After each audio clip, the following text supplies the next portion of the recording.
Dear students, इस video में हम लोग डिस्कस करेंगे primary structure of nucleic acids as well as the structure of DNA. तो पहले देखते हैं प्राइमरी स्ट्रक्चर न्यूक्लिक एसिड्स का क्या कॉन्स्टिट्यूट करता है। The sequence in which 4 nitrogenous bases are attached to the sugar phosphate backbone of a nucleotide chain in a nucleic acid is referred to as the primary structure of nucleic acid। आइए इसको एक diagram से समझते हैं कि primary structure जो है nucleic acid का किस तरीके से बना होता है। यहाँ पे देखिए ये एक न्यूक्लियोटाइड चेन है जिसमें जो बैकबोन है न्यूक्लिक एसिड की वो शुगर और phosphoric acid that is phosphate group से कॉन्स्टिट्यूटेड होती है, sugar and phosphoric acid, and a base residue is attached to the sugar residue. So this is the backbone. Sugar and phosphate constitute the backbone, and the base sequence you can see is attached to the respective sugar residues. अब क्योंकि अगर बहुत बड़ा nucleic acid है होता है, oligo nucleotides अगर होते हैं तो उसके अंदर बहुत सारे जो है कोड्स अटैच होंगे। तो अगर मान लीजिए एक टेट्रा न्यूक्लियोटाइड है ACGT, तो उसको आप कैसे डिपिक्ट करेंगे symbolic form में, because it is very troublesome or cumbersome, it can become very complicated if you try to draw the structure in full-fledged form। तो इसमें जो भी नाइट्रोजनस बेसेस है उसको हम एब्रीविएटेड फॉर्म में यूज करते हैं। एडेनिन के लिए A, साइटोसिन के लिए G, C, ग्वानिन के लिए G और थाइमिन के लिए T। Phosphate group is denoted by P and sugar residues is denoted by Pfister projection, these lines, and this 3' and 5' ये कार्बन एटम आपको शुगर रेसिड्यूज का दिखा रहा है।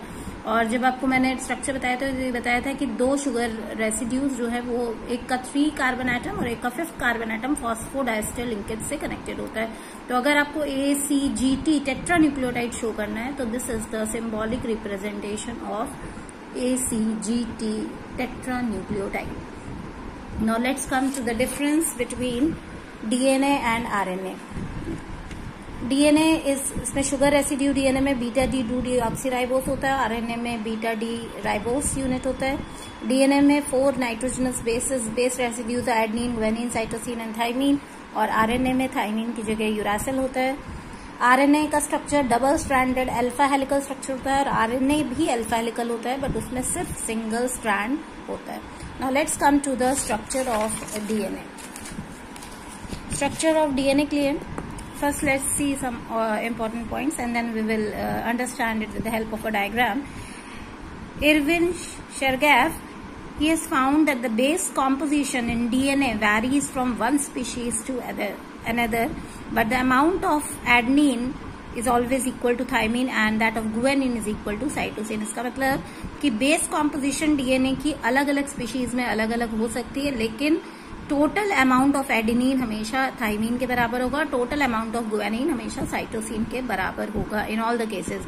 या फिर आप एक दूसरे शब्दों में ये भी कह सकते हैं कि total amount of purines will be equal to total amount of pyrimidines, लेकिन 80/CG का रेशियो डिफरेंट स्पीशीज में डिफरेंट हो सकता है। जैसे ह्यूमंस में ये 1.52 होता है, एस्टेरिचिया में 0.93 होता है, तो ये डिफर कर सकता है species to species. 3-dimensional alpha helical structure of DNA was proposed by James Watson and Francis Crick। इसको वॉटसन और क्रिक मॉडल भी कहा जाता है, that is double helical structure of DNA. तो आइए डबल हेलिकल स्ट्रक्चर को एक डायग्राम से समझते हैं। यहाँ पे देखिए ये एक डबल हेलिकल स्ट्रक्चर है डीएनए का। इस डीएनए मॉलिक्यूल में 2 right handed helical polynucleotides strand आपको दिख रहे हैं। एक ये ब्लू कलर से पॉलीन्यूक्लियोटाइड स्ट्रैंड दिख रहा है और एक ये ब्लैक कलर से पॉलीन्यूक्लियोटाइड स्ट्रैंड दिख रहा है, और दोनों एक सेंट्रल एक्सिस के अराउंड कॉइल्ड है in the form of a double helix. So this will show you a DNA double helical structure. अब इसके अंदर देखिए दोनों जो स्ट्रैंड्स हैं वो एंटी पैरेलल हैं। एक में देखिए फॉस्फोडाइस्टर लिंकेज डायरेक्शन 5:3 में है और दूसरा वाला 3:5 डायरेक्शन में, तो दोनों ऑपोजिट डायरेक्शन में रन करते हैं and they are termed as anti parallel. आप इसको इस तरीके से भी समझ सकते हैं कि दोनों स्ट्रैंड्स जो हैं वो एक तरीके से it is a stack of flat plates which is held together by 2 rope like helix from the outside. 2 hydrogen bonds जो होते हैं वो बहुत स्पेसिफिक होते हैं और वो इन दोनों स्ट्रैंड्स को एक साथ कनेक्ट करके रखते हैं। और ये हाइड्रोजन बॉन्ड्स किसके बीच में बनते हैं? एक आपका बनता है थाइमीन और एडेनिन के बीच में, that is double hydrogen bond, वो आप यहाँ देख सकते हैं, और एक साइटोसिन और ग्वानिन के बीच में बताया, that is triple hydrogen bond. So adenine is always combined with thymine with double hydrogen bonds, and cytosine with guanine by 3 hydrogen bonds, and both are held together, the 2 alpha helical strands. Now these strands, क्योंकि A अगर इधर है तो इधर C T होगा, अगर इधर C है तो इधर G होगा, तो दोनों जो strands हैं वो कैसे होंगे? They are regarded as complementary to each other. Both the strands are complementary to each other.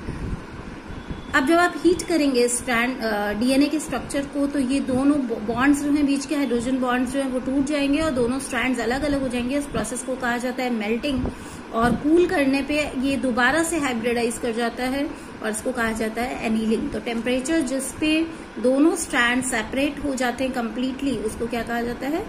Melting temperature. That is called as melting temperature, और ये स्पेसिफिक होता है स्पेसिफिक सीक्वेंसेस के लिए.